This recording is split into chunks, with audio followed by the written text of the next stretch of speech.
What's up, Guardians? Your main man Sly here with some weekly update news straight from the man at Bungie. As usual, if you don't believe my blasphemous mouth, then you can check out all the information yourselves at Bungie.net.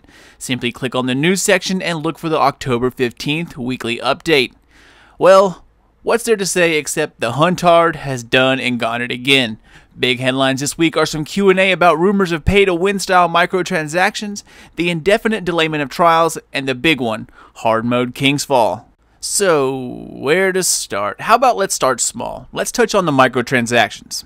Okay, so as some of you might have heard, with the recent update that brought up Tess Everest, the data miners are at work again, digging through any scrap of news they can spread their way. This time, they stumbled upon old fragments of trial and error consumables and blew the rumor doors wide open. Some speculated that these consumables, that if they were able to make it in Tess's inventory, would allow people to use real money to get better drops in the raid. Bungie once stated upon delivering Eververse that they would never do that, so what's the deal? Well, turns out these rumors are indeed false. These were consumable items not sold by Tess, but by the creepster himself, Xur. You would have bought these with strange coins or glimmer if they were making it to the game, but they weren't. They are cut from the game, and they're just a shadow image of what once was. However, one thing that they did deliver was images of some pretty high numbers. You may have seen a Truth rocket launcher at 330 light, which proves to be true. I'll have a video up about that soon. This new consumable though, Glass Needles, is where it's at. It lets you reroll exotics, and it works into the next announcement, the release of King's Fall Modifier and King's Fall Heroic. Bungie has stated that King's Fall Hard Mode is a big step up, and indeed it most definitely is. Recommended light level is 300 to 320. Loot drops in Heroic mode will be anywhere from 310 to 320 as well.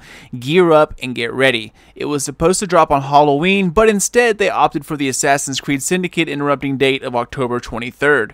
More details coming up on that next week. As some of you might have seen in a video I recently posted, the new Hunter glitch could seriously break some PvE and PvP activities. Note, Bungie is looking hard at people exploiting the fairness of Crucible. If you get reported, you have a good shot at being banned, so fair warning stated.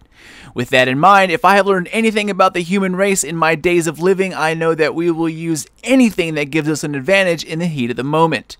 With Trial set to debut in seriously a few hours and no imminent fix in the works, Trial has been pushed back indefinitely until a viable fix has been found. A bummer, but imagine the BS you could encounter. Even if they went along with Trials, the reporting would be through the roof. Simple saltiness would lead to unfair reporting, and there are some very good players in Trials.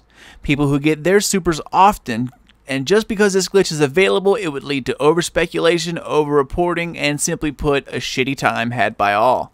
And those were the big stories of the day. A few smaller matters Bungie saved for the end. One of them is the Sunbreaker Titans beasting everyone. They said they're looking at the data, and we'll talk about that soon. Next up, Iron Banner rewards not dropping. Bungie said that endgame rewards were the new way to get loot, ? Well, to answer that is simple. You need to be at least rank 2 before items start to drop. The higher the rank, the bigger the reward pool will open up to you.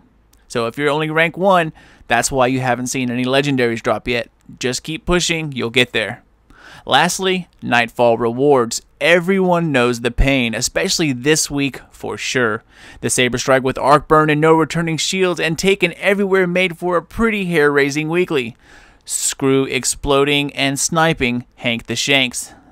Luke Smith said they plan on increasing the rewards table in Nightfalls, not just the type of loot, but the amount as well. Better legendaries, more coins, and hopefully more stuff we can actually use. I, sir, am all for it. So, that about wraps it up for this week, guys. With Trials on the back burner, it's time to take a look at King's Fall Heroic.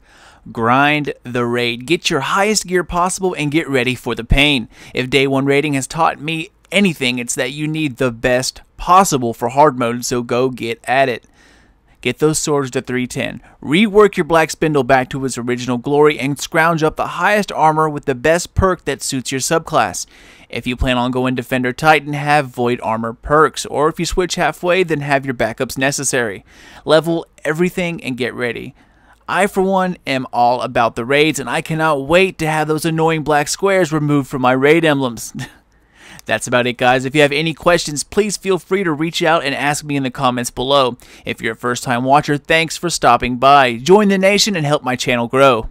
That's it, Guardians. This is your man Sly saying that if you're watching this right here, right effing now, then you, my rating friends, are the biggest group of badasses that the tower will ever see.